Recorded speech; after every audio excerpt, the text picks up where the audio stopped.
girlfriend was diagnosed with schizophrenia. I'm starting to think her hallucinations were real. When my girlfriend told me she sees sleep paralysis demons every night, I thought she was just hallucinating. But the truth was much more terrifying than I could have ever imagined. After visiting the doctor, she was diagnosed with schizophrenia. I told her we could sleep together, just so she'd be less scared. I'm kind of ashamed to admit it, but I thought I might finally score with her if I convinced her that she didn't have to sleep alone. I just never could have guessed that this would lead to the most horrifying mistake of my life. It was initially pretty innocent, and it actually felt really nice just to cuddle. It was the first time I'd ever been in a woman's bed before, so of course I only had one thing on my mind, but I didn't want to make it obvious, so I acted as polite as possible. I made sure not to touch her or grind up against her. I could tell she felt safe, and that alone was a good feeling. Eventually her breathing slowed and she fell asleep. I was lost in fantasy and drifting off to sleep when I heard her kind of make this adorable little sound. Well, at first I thought it was adorable, but I just never thought that the reality was so much more terrifying. Her breathing was getting quicker, and I woke up a bit more and pressed against her. She made that sound again, only this time it didn't sound so cute at all. I didn't think she sounded like she was in pleasure. If anything, she sounded distressed and afraid. I opened my eyes wider.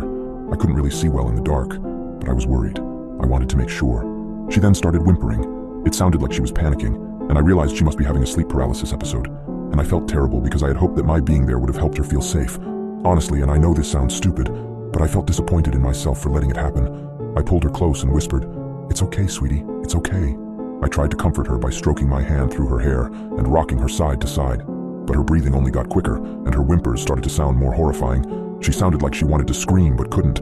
I wished I could help her, but I felt totally useless. It was too dark to see her well. I could only barely make out her outline and see that her eyes were wide open in terror, and the area in front of her looked like a black abyss. It was an unsettling effect, hearing her cry and seeing her stare so fearfully at what was basically nothing. It was easy to imagine a face or form in that dark, and I knew that's how these types of hallucinations worked. She wasn't seeing anything really, just a shadow, and her mind was filling in the blanks. I wished I could see her better, and I wished it wasn't so dark because I wanted her to feel safe. That's when it occurred to me to just turn on a light. I flicked the switch and I could now see her. I turned away from her to click the bedside light, and she let out this low, drawn-out, pitiful moan, like she was begging me not to turn away from her. I said, "I'm not going to leave you, baby. I'm right here. I'm right here. You're okay. I'm not going anywhere. I'm just going to flick the lights on." I flicked the switch, and the light flared. My heart stopped. The shadowy spot that had been in front of her wasn't empty at all. It was horrible. There was a horrifying, evil-looking demon staring at her. It was squatting right on the bed next to her, its face a mere couple inches from hers. Its eyes were wide and menacing. I effing screamed. I screamed like a little baby, and the thing turned its terrible gaze towards me. Its eyes were like deep pools of hate. I knew it wanted to hurt me. It was like all the good feelings I'd ever felt were plunged into ice water, like my soul had shriveled up and retreated into the deep pit of my mind. I felt absolutely broken. I had this inarticulate revulsion. I didn't want to be anywhere near that evil-looking thing. I didn't want to be anywhere near my girlfriend. I was worried that she'd pass this to me like some contagion. The demon made awful images flash through my mind. I thought she had brought me here deliberately, to manipulate me, to infect me with this haunting. I wanted to hurt her for it. I thought about slitting her throat and plucking out her eyes, and then I started to sob. I love my girlfriend and would never hurt her, but somehow the presence of this demonic entity made me hate her, but only temporarily. But still, it made me want to hurt her, to kill her. It made me insane. The woman I wanted to protect, the woman I wanted to love and make safe, turned into some kind of ravening blood fantasy by the paralysis demon. I couldn't stop crying. She was crying too, but I barely noticed. In fact, I recoiled away from her and raked my face with my fingers in a desperate gesture, like I was pleading with my own broken psyche to come back to reality. I don't know how long we stayed that way, me trembling with fear, her utterly still as a stone, still as the grave. That was until finally she moved a hand. It was a jerky motion, but the second she moved, the creature fled.